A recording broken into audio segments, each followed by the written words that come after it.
Well, it's true that some of the people were tortured.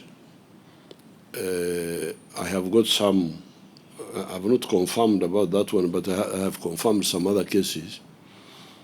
And I took it up with because you see, the part of the problem of Africa is knowing what to do, is capacity building.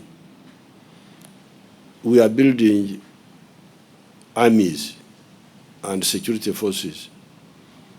These come with, sometimes they come with traditional ideas from the village, or they get imported ideas from the former colonialists, like for instance, the police force, which was here during the colonial times. They were using those methods of torture to make people talk, to make what. Now, that culture still lingers on, especially in the police, which is an older organization. But from the army, which is new, they come with the village ideas. In the villages, when you steal, you are beaten. This is the traditional way. It is cultural that they beat you for two reasons. First of all, to make you talk. Oh, are you the one who did this? Oh, yes, I'm the one. Please don't beat me. Then also as a punishment now. In fact, we have got a proverb in our tribes here, which says, akawaka bikasa sura mugongo. This is the Luganda, the version of near Kampala, that a stealing dog pays with its back. When you find the dog stealing your food, you beat it. That's that's the payment. So you have those currents. The answer for those is, apart from the documents are there, the laws are there, but the sensitization, to tell them that first of all, torture is not necessary. If you really want, because the traditional idea is okutatia. That's what we call it in our language. Okutatia. Okutatia is we beat you so that you tell us what you did, to make you admit. Then they also mix it with what they call okhenesa, to punish. So we had educated them when we were fighting, but when we come out of the bush, then there was some new young people came, and there was also the problem of AIDS. AIDS killed quite many of our old bush people, and we had now new younger people with these ideas of making him talk, but also punishing him. So I was able to analyze for them that what you are doing is, first of all, not necessary. Because they also had an idea that if he doesn't admit, you got caught, he would be released. But we told them, no, even if he denies, but if the circumstances are well captured, he will still be, the court will know that he's telling lies. So for them, they thought admission was crucial. Without admission, because they are fighting very hard to control crime. These people are doing bad things, actually, in society. They are killing people. They are damaging property. They are defiling girls. They are doing bad things which annoy the people. So in order to fight they think I must pin this man down so that he admits and he's in prison. So our education was, please, even if he doesn't admit, if you collect the evidence properly, he will still be convicted. That's number one. But number two, when you beat, actually you may also cause confusion, because you may beat somebody and he admits that he did it when in fact he didn't do it. But in order to escape being beaten, now in this case, actually you will be shielding the criminal, because you will think that this one is the one who did it, when in fact somebody else is the one who did it. So we have been able to educate them, they will stop. But there is also one problem, which is caused by the courts, because there is like a clash of orientation. The lawyers and the courts have been through Western type of education. Even when they put on wigs, they look like you are fellows in the U.S. Now, these security people are from the population. Many of them are not highly educated, but from the population, where in the population, in the tribes, there is strict accountability.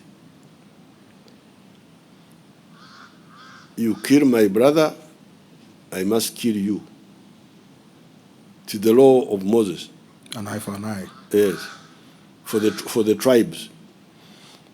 So when you have these lawyers playing around, oh, this one, okay, he did it, but the evidence is not enough. Looking for, like, covering up the criminal. It annoys the security people. So these people are, in the local language, they say, batumenya. The okumenya is to overburden us. They overburden us. That's okumenya when you translate it in English. Mm. They overburden us. We look for criminals, we catch them, they come and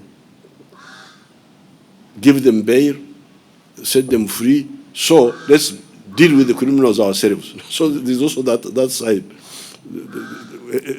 a potential conflict between the people, because this attitude is also the attitude of the villagers. The villagers, the security forces, and to some extent even the private sector, the business people who have employees stealing money from them and so on and so forth. So I am handling it by two ways. On the one hand, three ways. Number one, educate the security forces, because the security forces are good. They are good. That's why Uganda is not defended by the UN. We have no UN troops defending us here, or French, or what. We defend ourselves. So it's a good army. It's a good army. When there's something they don't see well, I help them to educate them, to explain to them. So this is number one. A good army, which is doing a wonderful job, for the last so many years, in so many places. But if there's something they don't understand, we should educate them. That's number one.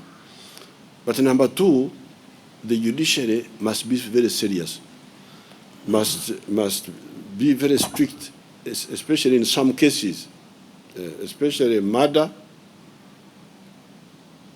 the destruction of property, village thefts,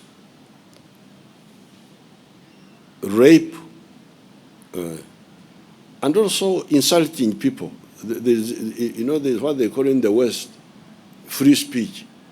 That free speech, you can insult me. Then when you insult me, I don't know whether you can even go to court and you say so and so has insulted me. I don't know whether it is allowed. Defamation, yeah. You can go. Then when you go, he's given bail. Now our people are impatient with that. This man has, because in the village they fight. You insult me, we fight. So there should be some more, and those insults bring social disharmony. Africans don't like disharmony in the society. The elders would call you and say, stop this, stop that, and you would stop it. And if you don't for them, they would deal with you directly. So it is that harmonization of my different constituencies. I have the population, the peasants, they need strict accountability. I have the armed forces and the freedom fighters, they need strict accountability. I have the private sector, the business people, they need accountability. Then you have the professionals, the lawyers,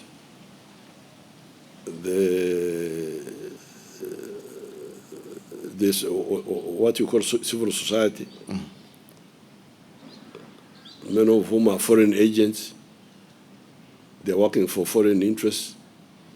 Because my concept of civil society is not that. Is not what they call civil society. We have told our friends, the Western countries, that these are not civil society. These are your agents. And I will tell you, if you ask me, I will tell you why I say that. I would ask. So those are the ones now who seem to say, let the criminals do bad things,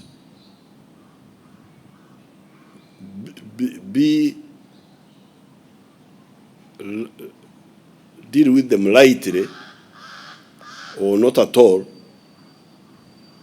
but concentrate on punishing the angry security people who sort of take the law in their own hands. This one I don't accept. It must be both. Strictness must be on the act, on the wrong act, and the wrong reaction. Because there is a wrong reaction to a wrong act. And we are telling these security people, don't react wrongly. It's not necessary. It even spoils our case. But on this side, I must also insist that you must act firmly against the wrong acts, especially the murder. With African, if you want stability, murder must be dealt with, so that the families are satisfied. Rape, and so on. A few cases. Other cases can wait and so on. Divorce, those are. But these categories are very provocative if you want stability.